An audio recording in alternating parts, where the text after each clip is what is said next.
जय हिंद दोस्तों, आइए इस वीडियो में हम पढ़ेंगे कक्षा 6 का गणित इकाई 13। यहाँ पे हम 13 में पढ़ेंगे त्रिभुज। त्रिभुज में हमें पढ़ना है क्या कि यहाँ पे देखिए, त्रिभुज के प्रकार, त्रिभुज का रचना, आकृतियों की सर्वगंशनता, त्रिभुजों की सर्वगंशनता, आकृतियों की समरूपता, त्रिभुजों की समरूपता। ठीक है, तो चलिए हम जानते हैं त्रिभुज किसे कहते हैं। यहाँ पे देखिए त्रिभुज, त्रिभुज को इंग्लिश में कहते हैं ट्रिंगल। ठीक है, त्रिभुज इस प्रकार का बना होता है, त्रिभुज का 3 कोना होता है। ठीक है, यहाँ पे देखिए त्रिभुज की परिभाषा, 3 रेखाओं से घिरी हुई बंद आकृति को त्रिभुज कहते हैं। ये 3 रेखा है। ठीक है, ये 3 रेखा है, 3 रेखाओं से बंद आकृति को त्रिभुज कहते हैं। ठीक है, अब देखिए यहाँ पे नोट्स पे देखिए, त्रिभुज की 3 भुजाएं होती है। ठीक है, भुजाएं जैसे देखिए 3 भुजा होती है त्रिभुज की, एक भुजा ये हो गई, एक भुजा ये या एक भुजा ये। ठीक है, यानी कि ए बी एक भुजा हो गई। ठीक है, और बी सी यानी कि बी सी एक भुजा हो गई। ठीक है, और हो जाएगी सी और ये एक भुजा हो जाएगी। ठीक है, तो त्रिभुज की 3 भुजाएं होती है। ठीक है, यहाँ पे देखिए दूसरा, त्रिभुज के 3 शीर्ष होते हैं। शीर्ष यानी कि ए बी सी, त्रिभुज के 3 शीर्ष होते हैं। ठीक है, यहाँ पे देखिए तीसरा, त्रिभुज के 3 कोण होते हैं। ठीक है, त्रिभुज के 3 कोण होते हैं। ठीक है, यहाँ पे देखिए, यहाँ पे कोण ए बी सी। ठीक है, मतलब एक ए वाला कोण हो गया ए बी सी, जो कोण हम दिखाएंगे मतलब जिसकी बात करेंगे उसको हम बीच में रखते हैं, यानी कि बी वाला को हम बीच में रखे हैं यहाँ पे, तो ए बी सी मतलब कि ये एक कोण हो गया ए बी सी। आप देखिए कोण बी सी ए, यानी कि सी वाला को बीच में रखे हैं तो ये मतलब बी सी ए एक कोण हो गया, और कोण सी ए बी यानी कि कोण सी ए बी यानी ए वाला। ठीक है, तो त्रिभुज के 3 कोण होते हैं। ठीक है, तो यहाँ पे हम क्या जाने, त्रिभुज की 3 भुजाएं होती है, त्रिभुज के 3 शीर्ष होते हैं, या त्रिभुज के 3 कोण होते हैं। ठीक है, यहाँ पे चौथा नोट्स में देखिए, त्रिभुज की तीनों अंतःकोणों का योग 180 होता है। ठीक है, यानी कि ये प्लस ये तीनों कोणों को जोड़ देंगे तो उसका योगफल हमेशा 180 होता है। ठीक है, 180 होता है। अब ये हेडिंग देखिए, सर्वगण समता। ठीक है, किसे कहेंगे, देखिए जब 2 आकृतियां एक दूसरे को पूर्णतः ढक लेती है तो उन आकृतियों को सर्वगणसम कहते हैं। ठीक है, सर्वगणसम का चिन्ह देखिए, सर्वगणसम का चिन्ह होता है यहाँ पे देखिए 2 ये लाइन और फिर उसके बाद ये सर्वगणसम का ये चिन्ह है। ठीक है, अब देखिए नोट्स में, सर्वगणसम हम किससे कहेंगे, जब 2 आकृतियां एक दूसरे को पूरी तरह से ढक ले। ठीक है, उसी को हम कहते हैं सर्वगणसम। ठीक है, यहाँ पे देखिए नोट में, 2 रेखाओं सर्वगणसम होते हैं यदि उनकी लंबाई समान हो। यदि 2 रेखाखंड हो, 2 रेखाखंड हो, उसकी लंबाई समान हो, जैसे कि ए बी एक रेखाखंड है 5 मीटर के 5 सेमी का ये है, और सी डी एक रेखाखंड है या 5 सेमी का ये भी है, तो ये दोनों आपस में क्या है, बराबर है, एक दूसरे पर रखा जाएगा तो ये एकदम बराबर होगा। ठीक है, तो ऐसा ऐसा रेखा का होगा, समान रेखा को हम क्या कहेंगे, सर्वगण समता। ठीक है, यहाँ पे देखिए दूसरा नोट्स, यदि 2 कोणों के माप समान हैं तो वे सर्वगणसम होते हैं। ठीक है, यानी कि देखिए ये कोण 90 अंश का है, ये भी कोण 90 अंश का है, तो ये दोनों कोण क्या होंगे, सर्वगणसम। ठीक है, यहाँ पे देखिए तीसरा नोट, 2 वृत्त सर्वगणसम होते हैं यदि उनकी त्रिज्या समान हो। यानी कि 2 वृत्त है 5, इसकी देखिए त्रिज्या 5 सेमी है और इसकी भी त्रिज्या 5 सेमी है। ठीक है, तो ये दोनों वृत्त, ठीक है, ये दोनों वृत्त क्या होंगे, सर्वगणसम होंगे। कहा है ना, 2 वृत्त सर्वगणसम होते हैं यदि उनकी त्रिज्या समान हो। ठीक है, जिस वृत्त की, ठीक है, जिस वृत्त की त्रिज्या समान होगी वह सर्वगणसम होगा। ठीक है, अब आइए कुछ त्रिभुज के बारे में जानते हैं। यहाँ पे देखिए त्रिभुज के प्रकार। ठीक है, त्रिभुज मुख्यतः 2 प्रकार के होते हैं, पहला भुजाओं के आधार पर और दूसरा कोणों के आधार पर। ठीक है, आप देखिए भुजाओं के आधार पर त्रिभुज 3 प्रकार के होते हैं, पहला विषमबाहु त्रिभुज, दूसरा समद्विबाहु त्रिभुज, और तीसरा होता है समबाहु त्रिभुज। ठीक है, तो एक चीज ध्यान दीजिए, यहाँ पे देखिए विषमबाहु त्रिभुज, विषमबाहु त्रिभुज में इनकी भुजाएं अलग अलग होगी। ठीक है, ये जैसे कि यहाँ पे देखिए ये 4 सेमी है, ये 3 सेमी है, ये 5 सेमी है, तो भुजाएं जिस त्रिभुज की भुजाएं अलग अलग होती हैं, ठीक है, अलग अलग माप की होती है, वो विषमबाहु त्रिभुज कहलाता है। ठीक है, यहाँ पे देखिए समद्विबाहु त्रिभुज, समद्विबाहु त्रिभुज हम उसे कहते हैं कि जिस त्रिभुज की दो भुजाएं, ठीक है, दो भुजाएं बराबर होती है और एक भुजा क्या होती है, भिन्न होती है। जैसे कि ये 2 सेमी दिया है, ये भी 2 सेमी है, ये 3 सेमी है, तो दो भुजाएं जिसकी बराबर हो उसे समद्विबाहु त्रिभुज कहते हैं, ठीक है। यहाँ पे तीसरा देखिए समबाहु त्रिभुज। समबाहु त्रिभुज में तीनों भुजाएं बराबर होती है। जैसे ये 4 सेमी है, ये भी 4 सेमी, ये भी 4 सेमी, तो ये हुआ समबाहु त्रिभुज, ठीक है। आइए परिभाषा इसका जान लेते हैं, ठीक है।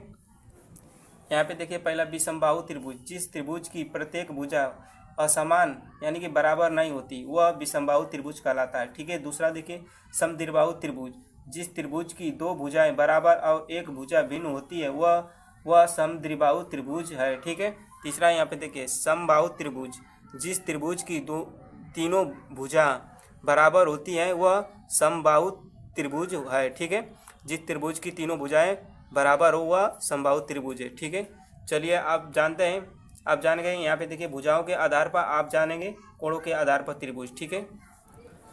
यहाँ पे देखिए दूसरा कोणों के आधार पर, कोणों के आधार पर भी त्रिभुज 3 प्रकार के होते हैं। पहला न्यून कोण त्रिभुज, दूसरा समकोण त्रिभुज और तीसरा अधिक कोण त्रिभुज, ठीक है। यहाँ पे देखिए न्यून कोण त्रिभुज किसे कहेंगे, आप यहाँ पे देखिए जिस त्रिभुज का यहाँ पे देखिए न्यून कोण त्रिभुज यहाँ पे लिखा है, जिस त्रिभुज का प्रत्येक कोण न्यून कोण यानी कि 90 से कम हो इस प्रकार के कोण न्यून कोण है त्रिभुज कहलाते हैं, ठीक है। न्यून कोण त्रिभुज कहलाते हैं। जैसे कि जिस त्रिभुज का प्रत्येक भुजा 90 अंश से कम हो, ठीक है, वह न्यून कोण त्रिभुज कहलाएंगे। जैसे कि 45 90 से कम है, इसका ये 65 का है तो ये भी 90 से कम है, ये 70 ये भी 90 से कम है, ठीक है। तो तीनों मतलब भुजाएं क्या होना चाहिए, न्यून कोण होना चाहिए, ठीक है, तब यह न्यून कोण त्रिभुज कहलाएगा। यहाँ पे देखिए समकोण त्रिभुज, ठीक है। समकोण त्रिभुज हम उसे कहेंगे कि जिस त्रिभुज का, ठीक है, एक भुजा 90 अंश का हो, ठीक है, जिस त्रिभुज का एक भुजा 90 अंश का वह समकोण त्रिभुज कहलाएगा, ठीक है। यहाँ पे देखिए अधिक कोण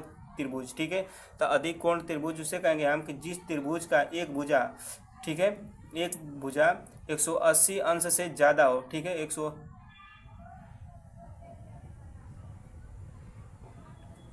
यहाँ पे देखिए अधिक कोण त्रिभुज, जिस त्रिभुज का एक कोण, ठीक है, 90 अंश से ज़्यादा हो, ठीक है, 90 अंश से ज़्यादा और 180 अंश से कम हो, वह क्या कहलाएगा, अधिक कोण त्रिभुज। यहाँ पे देखिए एक कोण इसका है 120 अंश का, ये होगा त्रिभुज कौन सा, अधिक कोण त्रिभुज होगा, ठीक है। परिभाषा देख लेते हैं। यहाँ पे देखिए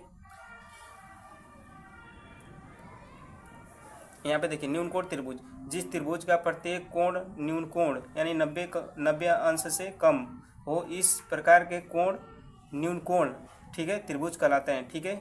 जैसे कि इसकी बात कर रहा है, ठीक है। आप देखिए समकोण त्रिभुज, समकोण त्रिभुज जिस त्रिभुज का एक कोण समकोण यानी 90 अंश का हो, ठीक है, यहाँ पे देखिए 90 अंश का है, ठीक है, 90 अंश का हो समकोण त्रिभुज कहलाता है, ठीक है। तीसरा अधिक कोण त्रिभुज, अधिक कोण त्रिभुज जिस त्रिभुज का एक कोण अधिक कोण यानी 90 से ज़्यादा 180 से कम हो अधिक कोण त्रिभुज कहलाता है, ठीक है। जैसे देखिए अधिक कोण का त्रिभुज ये देखिए 90 अंश से ज़्यादा और 180 अंश से कम है, ठीक है, एक कोण रहना चाहिए 90 अंश से ज़्यादा, ठीक है, और 180 अंश से कम, तो 120 का है तो ये क्या हो गया, अधिक कोण त्रिभुज, ठीक है।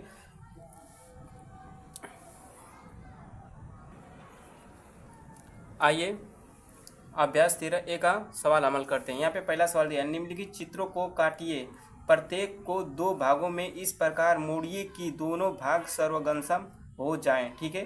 तो यहाँ पे देखिए अब इसको बीच से मोड़ देंगे या काट देंगे, इसके ऊपर रखेंगे तो ये सर्वगमसम हो जाएगा, ठीक है, तो ये सर्वगमसम है, ठीक है। अब यहाँ पे देखिए इसको बीच से काटेंगे, ठीक है, बीच से काटेंगे या मोड़ेंगे तो ये भी सर्वगमसम हो जाएगा, यानी एक दूसरे को, ये पहला वाला भाग दूसरे वाला भाग को क्या कर लेगा, पूरी तरह से ढक लेगा।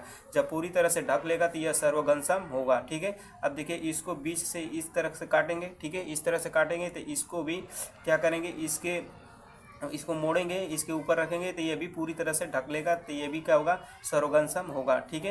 यहाँ पे देखिए इसको भी बीच से अगर काटेंगे और इसके ऊपर रखेंगे तो ये पूरी तरह से पहला वाला भाग दूसरे वाला भाग को ढक लेगा, तो ये सर्वगमसम ये भी है, तो ये भी है, ठीक है, ये भी है, ये भी है, ठीक है, ये भी सर्वगमसम है, ठीक है। आप देखिए दूसरा सवाल कह रहा है, नीचे बने चित्र को एक यदि बिंदुदार रेखाओं पर 2 भागों में मोड़ा जाए तो प्रत्येक के दोनों भाग सर्वगमसम हैं या नहीं। अपनी अभ्यास पुस्तिका में प्रत्येक के समक्ष हाँ या नहीं है, नहीं में उत्तर लिखिए, ठीक है। ये बोल रहा है कि मान लीजिए कि ये चित्र दिया है, ठीक है, चित्र डॉट डॉट डॉट डॉट दिया है। अब इस डॉट डॉट को क्या करना है कि वहाँ से मोड़ देना है। तो मोड़ने पर ये एक पहला वाला भाग दूसरे वाला भाग को मतलब ढक लेता है कि नहीं, मतलब सर्वगंसम होगा कि नहीं। तो जब पूरी तरह से ढक लेगा तो सर्वगंसम होगा, या नहीं ढकेगा तो सर्वगंसम नहीं होगा। तो इसको अगर हम मोड़ेंगे और मोड़ देंगे तो ये पूरी तरह से ढक लेगा, ठीक है। तो ये सर्वगंसम है, ठीक है। तो इसको लिख देंगे है, ठीक है। आप देखिए इसको हम ये डॉट डॉट दिया है, अब इसको मोड़ेंगे तो ये पूरी तरह से ढकेगा नहीं, तो ये सर्वगंसम नहीं है, तो यहाँ पे लिख देंगे नहीं, ठीक है। अब देखिए इसको मोड़ेंगे तो ये पूरी तरह से ढक लेगा, तो ये सर्वगंसम है, ठीक है।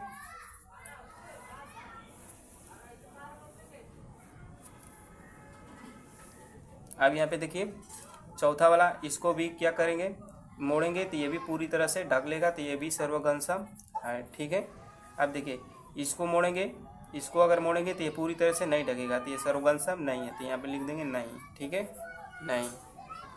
अब आइए यहाँ चौथा देखिए, इसको भी यहाँ से क्या करेंगे, मोड़ेंगे तो ये भी पूरी तरह से ढक लेगा, तो ये भी सर्वगंसम है, तो यहाँ पे है लिख देंगे। इसको मोड़ेंगे तो ये पूरी तरह से नहीं ढकेगा, तो ये सर्वगंसम नहीं है, ठीक है। अब देखिए तीसरा सवाल कह रहा है, निम्नलिखित त्रिभुजों को उनके कोणों के आधार पर वर्गीकृत कीजिए, ठीक है। यहाँ पे देखिए एक कोण 28 का है, एक कोण क्या है 32 का है, एक कोण 120 का है, ठीक है। तो यहाँ पे देखिए कोणों के आधार पर करना है, तो कोणों के आधार पर तो ये कौन सा कोण होगा, ये अधिक कोण होगा, ठीक है। क्योंकि जिस त्रिभुज का एक कोण ये 90 अंश से ज़्यादा है, 180 अंश से कम होता है, वो अधिक कोण त्रिभुज होता है, ठीक है। तो ये अधिक कोण होगा, ठीक है। तो इसको लिखेंगे अधिक कोण, अधिक कोण त्रिभुज, ठीक है। ये पहला का आंसर हो गया अधिक कोण त्रिभुज, ठीक है। यहाँ पे देखिए अब देखिए यहाँ पे देखिए 80 है या 70 है, यहाँ ही 30 है, यानी कि ये क्या न्यून कोण त्रिभुज, ठीक है। क्योंकि जिस त्रिभुज का तीनों कोण 90 अंश से कम होता है वो न्यून कोण त्रिभुज कहलाता है। तो यहाँ पे लिख सकते हैं न्यून कोण त्रिभुज। अब यहाँ पे देखिए एक 90 का है, जिस त्रिभुज का एक कोण 90 का होता है वह समकोण त्रिभुज कहलाता है। तो ये समकोण हो जाएगा, समकोण त्रिभुज, ठीक है। अब आए पे चौथा सवाल देखते हैं। यहाँ कह रहा है निम्नलिखित त्रिभुजों को उनके भुजाओं के आधार पर वर्गीकृत कीजिए, ठीक है। तो यहाँ पे देखिए 2.5 सेमी यहाँ पे दिया है, 3 सेमी दिया है, यहाँ पे 3 सेमी दिया है। तो हम जानते हैं कि जिस त्रिभुज के दो भुजाएं बराबर हो, ठीक है, तो वह समद्विबाहु त्रिभुज कहलाते हैं ना। तो ये हो जाएगा समद्विबाहु त्रिभुज, ठीक है, समद्विबाहु,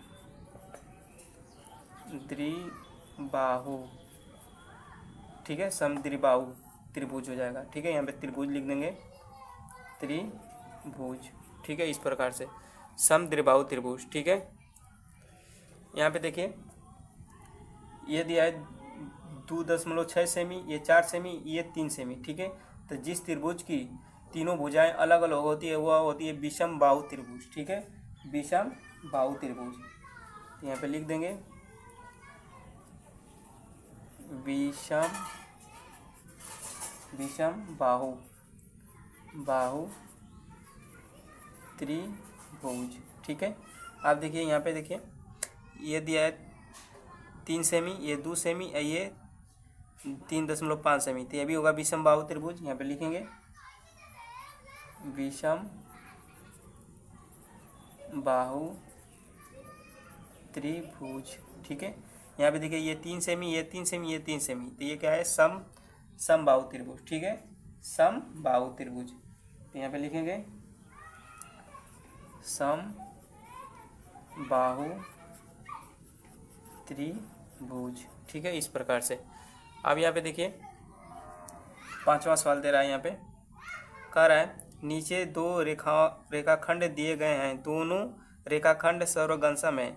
यदि ए बी बराबर 4.5 सेमी तो सी डी की लंबाई कितनी होगी, ठीक है।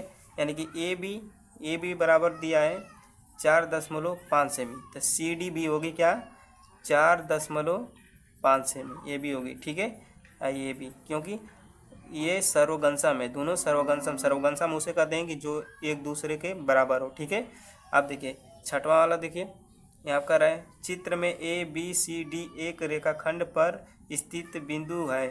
ठीक है, रेखाखंड सी ए बराबर रेखाखंड बी डी, तो रेखाखंड सी बी और ए डी बराबर है या नहीं। ठीक है, तो यहाँ पे बोल रहा है देखिए कि ए बी सी डी एक रेखाखंड पर है। यहाँ पे ये देखिए ए बी सी डी एक रेखाखंड पे है यहाँ पे। ठीक, अब यहाँ पे बोल रहा है ए सी बराबर रेखाखंड बी डी, यानी कि ए और सी, ए सी बराबर है रेखाखंड बी डी।